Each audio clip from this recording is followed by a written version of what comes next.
This video is brought to you by Magellan TV, the documentary streaming membership service founded by filmmakers bringing you premium content, diving deep into the history subjects you want to learn more about.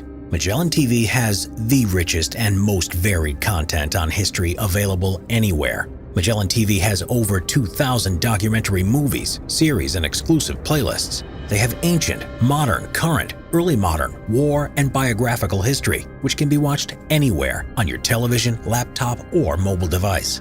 We highly recommend the documentary series Crimes That Made History. In this show, you'll learn about such famous criminals in history such as Jack the Ripper and events like the St. Valentine's Day Massacre and how they have shaped society. All the shows are without interruptions from commercials, and many programs are available in 4K. Simple History viewers get a 1-month free membership trial. Just go to try.magellantv.com/simplehistory or click the link in the description below. Head over there now. History of the Yakuza. Criminal organization. 17th to the 21st century. The Yakuza are members of a Japanese crime syndicate that were founded back in the 17th century during the mid-Edo period. They very much see themselves as a Ninkyo Dantai, a chivalrous organization that prides itself on tradition, family, and maintaining a strict code of conduct. Whereas the Japanese police call them Boryokudan and see them as simply being a particularly powerful and violent mafia-style group. The name Yakuza was taken from a popular card game called Oicho Kabu. When drawn together and added up, the cards 8, 9, and 3 equals Yakuza, making the worst possible combination. So Yakuza basically means good for nothing. The Yakuza can be traced to two main groups which originated primarily from the Kyushu Islands, the Tekiya and the Bakuto. The Tekiya were peddlers or traders of illicit goods. The Bakuto were gamblers and were largely involved in gambling houses. The name Yakuza was associated with the Bakuto. At first, these gangs were just seen merely as a dishonest group of delinquents who sold fake and shoddy goods. They began to organize themselves into families with the structure of a father, the Oyabon, and the sons, the Kobon. But by the 19th century, they started to band together and get much more organized, moving into loan sharking, extortion, and running highly effective protection rackets. They soon spread all over Japan and were divided into clans, each with their own head and specializing in different forms of illegal business. The pyramid-like organizational structure was a complicated one. At the top of the Yakuza syndicate was the Kumicho, also known as the Oyabon, or father, while everyone who follows him were the Kobon, or children. Below the Kumicho are the officers.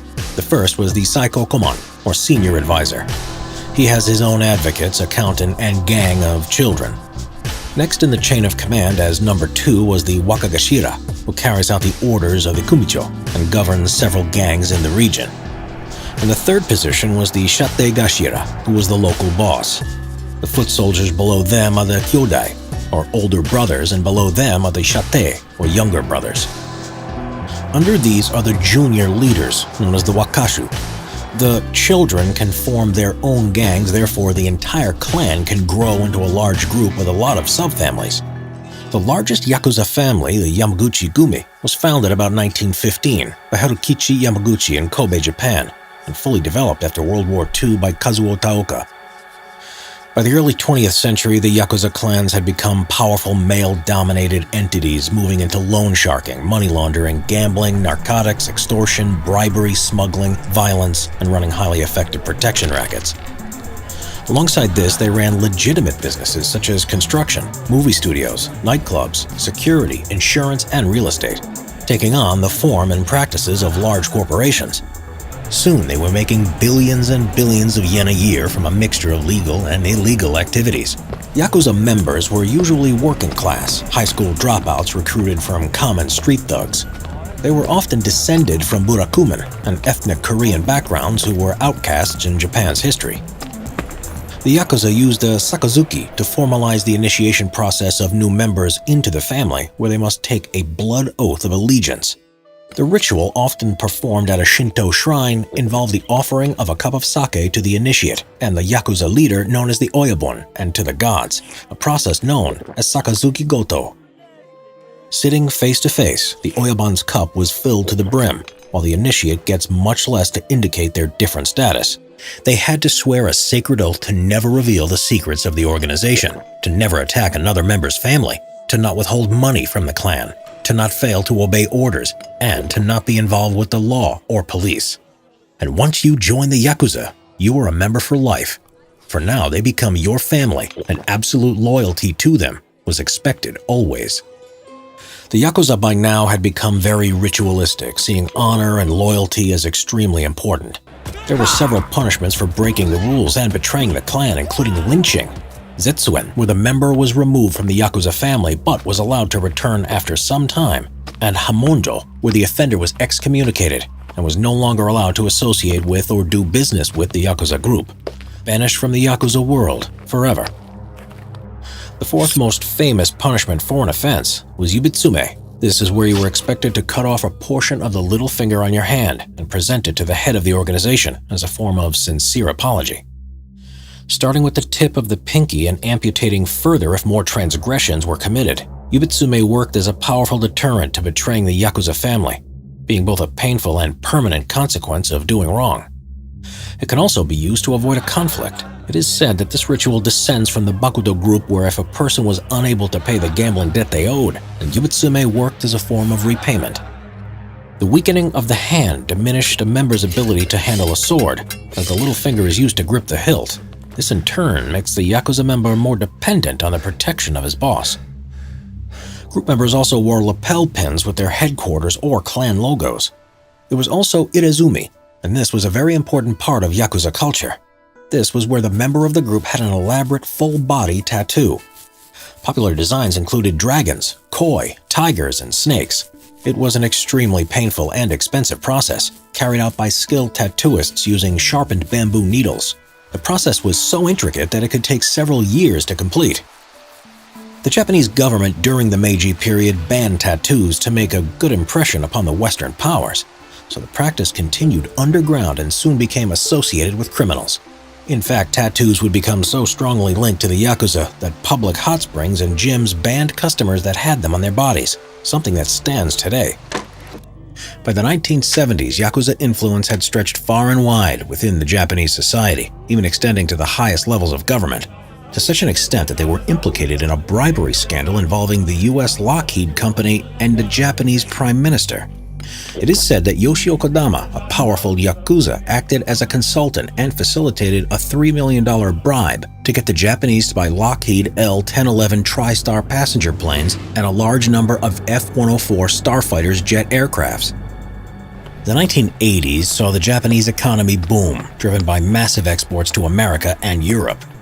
The Yakuza quickly capitalized on the opportunities this newfound prosperity brought, but this in turn led to infighting amongst the various factions in the Yakuza. Such conflict, though rare, often proved to be incredibly violent, but normally short-lived. Worrying for the police on this occasion, it quickly escalated to open, unrestricted warfare, and the factions seemed to care little about who got hurt in the fighting. In the Japanese city of Fukuoka, it got completely out of control as gun battles between the various factions were becoming commonplace and civilians were becoming hurt or killed on a regular basis. The police took a tough stance against the Yakuza, and the subsequent crackdown did not only bring about a public declared truce between the warring factions, but also marked the start of the decline in power and influence of the Yakuza, as the police finally took a proactive approach against them nationwide. By the 1990s, the Yakuza had moved with the times and become much more international, having formed alliances with various Korean and extremely violent Vietnamese gangs, as well as the Chinese triads, in the process cornering the Asian market in illegal handguns and human trafficking. Infighting between the Yakuza is rare, as they see it being counterproductive and harmful to their reputation for being a unified group.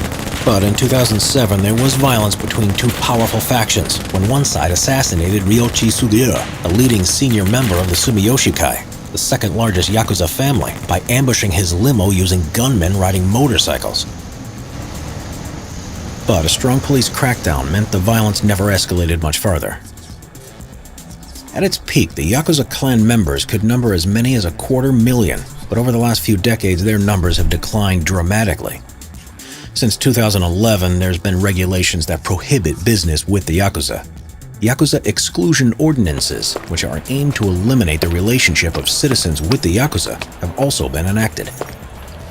Changing attitudes, constant police crackdown, and the introduction of several anti-corruption laws in Japan has affected them badly. But this is not to say they are still not a force to be reckoned with. Having adapted with the times, they have spread overseas to other parts of Asia, as well as America, moving into new developing markets. And in recent years, they have started to realize the importance of PR, and in an attempt to improve their image, were heavily involved in providing disaster relief after the Kobe earthquake of 1995 and the Tohoku tsunami of 2011. This proved highly effective and has done much to increase their popularity in recent years.